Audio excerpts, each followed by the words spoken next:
Greetings, everyone. It's Thursday, July the 14th. I was requested to begin doing a solar watch to complement my seismic watch. I'm teaming up with fellow YouTuber Earthquake Reporter.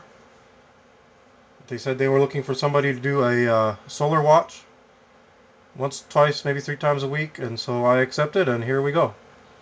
Um, First of all, sites I like to use for solar watching are Helio Viewer and Space Weather and Soho. I'll get you familiar with those in just a moment. So let's begin. We'll start with solar wind. It's currently 476.5 km. That's about average. Density is about 0.6 protons, not very dense.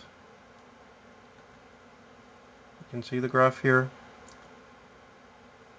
Solar activity has been very low ever since the 3 back-to-back C-class flares.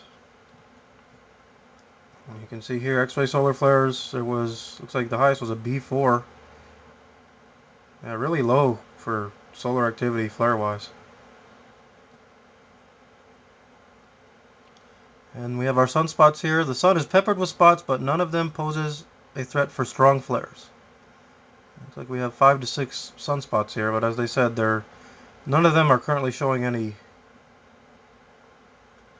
magnetic fields that will harbor a strong flare. And here's the forecast. As you can see, it's only 1% chance for an M-class flare, very low. Geomagnetic storms, there is a slight possibility in high latitudes. Not very significant at all. Coronal hole. There is a solar wind flowing from this coronal hole indicated. It should reach Earth around July 19th. Take another look here. The coronal hole is here.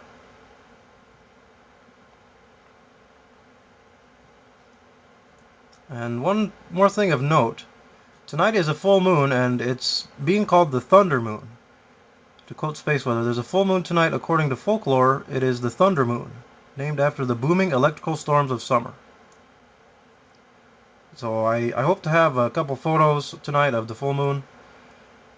The thunder moon, as it's being called. We'll continue on to Soho here. See, there's lots of different cameras you can use here at Soho. Usually I only use LASCO C2 and C3 when I'm looking for stuff, but since I'm going to be doing a solar watch, I'll give you all an example of these other ones. First, you want to enter the date you would like to view, year, month, and then day. We'll just use today for an example. As you can see, I have all the dates cached here. This is the EIT 171.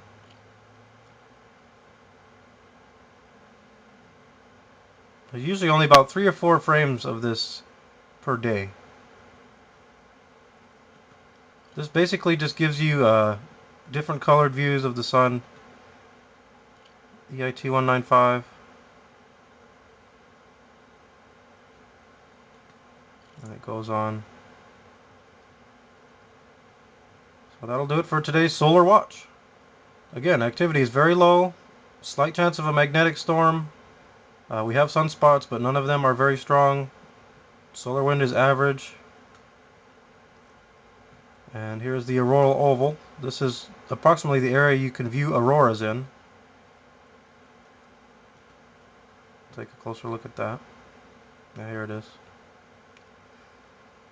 So that'll be it for today. Be well, everybody.